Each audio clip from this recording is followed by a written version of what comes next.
the search been going? Can you repeat that?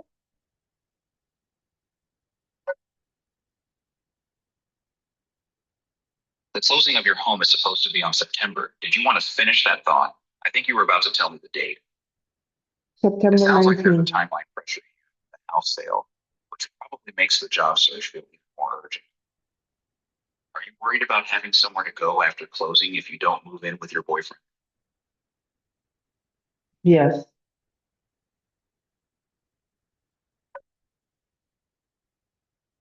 That's a lot of pressure, right? Having a hard deadline like that while you're already overwhelmed makes everything feel more urgent and scary. It's completely understandable that you're feeling burned out with all these pieces converging. Do you have any other housing options you could explore? Or does it feel like the job search is really the key to unlocking other possibilities? Sometimes when we're this stressed, it helps to think through what the actual timeline is, what small steps might be possible in the next few days.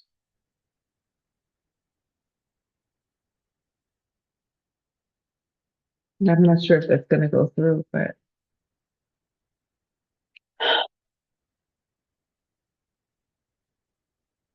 yeah.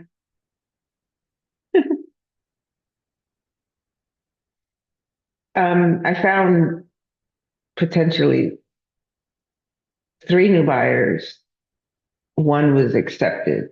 The other two are backups. Um, but the original buyer is we're supposed to close on September 19th. Um, I was having a conversation with Claude. If that goes through. Yes, I've published it.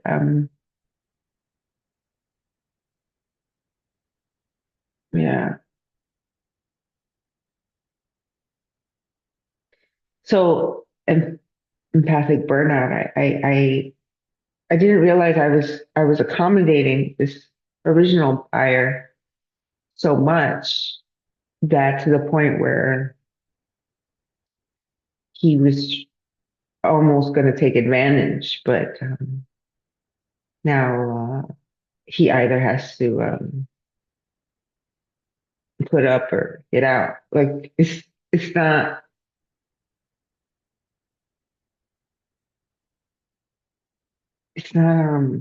an awesome feeling actually, but then I have a backup plan. I didn't see. The thing is, it's like the day before closing in late August, he decided to send me an email directly talking about some type of issues that he was having. And he was trying to play on my empathy.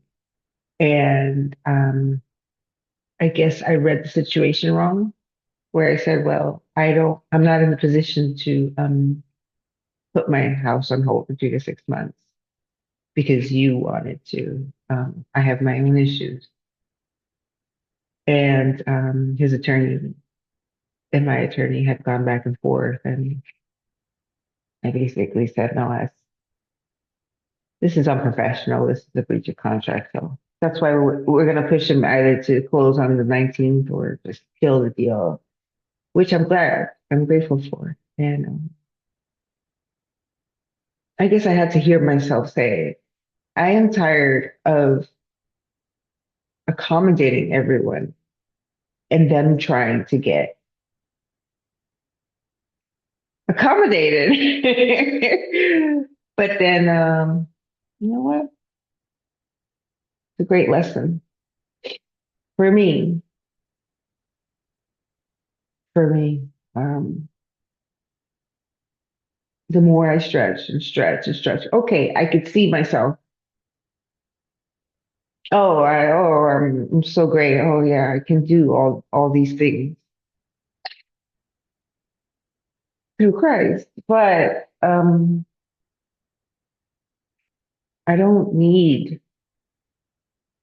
to do this. And then maybe there's something about me that shows other people like the people pleasing thing. Um, People pleasing. The psychology of people pleasing, codependency, approval seeking behavior, conflict avoidance, self self sacrificing behavior, emotional dysregulation or poor emotional boundaries often underlies people pleasing, as these individuals may struggle to manage their own emotions and instead focus on managing others' feelings. Attachment related terms like anxious attachment style can also apply, as people pleasers often develop these patterns due to early relationships where love felt conditional, hypervigilance to others' emotions. Yeah, I guess some the stress that I am experiencing is continuing to recognize and break this pattern and being okay with that. Thanks for listening.